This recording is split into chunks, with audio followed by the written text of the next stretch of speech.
Hello guys, welcome to Eesha YouTube channel. మీకు ఈ వీడియో నచ్చితే ప్లీజ్ ఫ్రెండ్స్ లైక్ చేయండి, షేర్ చేయండి, సబ్స్క్రైబ్ చేయండి, కామెంట్ మాత్రం తప్పకుండా చేయండి.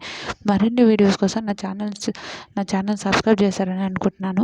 నిన్న బిగ్ బాస్లో మీకు ఎంతమందికి నచ్చింది చేయండి. బిగ్ బాస్ బ్లూ టీమ్ గెలిచింది కాబట్టి ఒక టాస్క్ ఏమన్నారు, అందరూ బిగ్ బాస్ అన్న వెంటనే కోడిలాగా కుయ్యాలి, కోడి కూసినట్టు కుయ్యమని చెప్పిండు బిగ్ బాస్. అప్పుడు ఎవరు సంజన గారు బ్లూ టీమ్ గెలిచింది కానీ ఎవరికి ఇస్తారు అనుకుంటారు అని అంటే 100% మనకు తెలిసింది సంజన గారు ఎవరికి ఇస్తారు, ఇమాన్యుయల్కి ఇస్తాడు. ఇమాన్యుయల్ కోడిలా గుయ్యాలంటే కూ కూ కూ కూ కూ అందరు బిగ్ బాస్ అందరు ఆడతారు. ఇంకెట్లా ఎగుస్తారు, ఇంకెట్లా బిగ్ బాస్ ఏడ్చినట్టు తుడిచినట్టు హైలైట్ అనిపించింది నిజంగా. ఇమాన్యుయల్ ఫన్ మాత్రం నిజంగా ఒక లెవెల్ అనుకోండి. తర్వాత వాటర్ ఇట్లా పోయడం విషయంలో కూడా ఆడ కూడా ఫన్. ఇమాన్యుయల్ ఆడపోయినా ఒక ఫన్ ఉంటుంది. అర్జున్ ఇద్దరు వచ్చినప్పుడు కూడా ఏం గేమ్ ఆడుతుండ్రు, డ్యాన్స్ చేస్తుండ్రా, ఈ 2 రోజులు టాస్క్ మీకు ఒక టాస్క్ ఇస్తే ఏం ఎంటర్టైన్మెంట్ చేస్తున్నారు అని తిడుతుంటాడు. అది హైలైట్ అనిపించింది.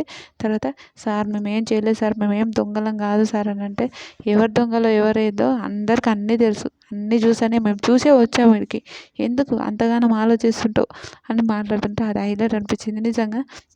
కామెడీ నిజంగా. సార్ మేము తెలుసా సార్ అని ఏ సరుడు ఒక ఫన్ను, నిజం ఘోరమైన ఫన్ అనుకుంటా. నిజం చాలా చాలా చాలా ఫన్ అనిపిస్తుంది నాకైతే నిజంగా. క్యూట్ నిజంగా. ఇమాన్యుయల్కి ఇంకొక ఫన్నుగా తేజ కానీ ఎవరైనా వచ్చింటే మాత్రం ఇంకా ఏమన్నా ఫన్ను మాత్రం ఇరగదీస్తున్నారు అనుకోండి. ఆ ఒక్కడే ఇమాన్యుయల్ ఫన్ చేయడం ఆయన కూడా ఎంతసేపు అని ఒక్కడే ఫన్ చేస్తుంటాడు.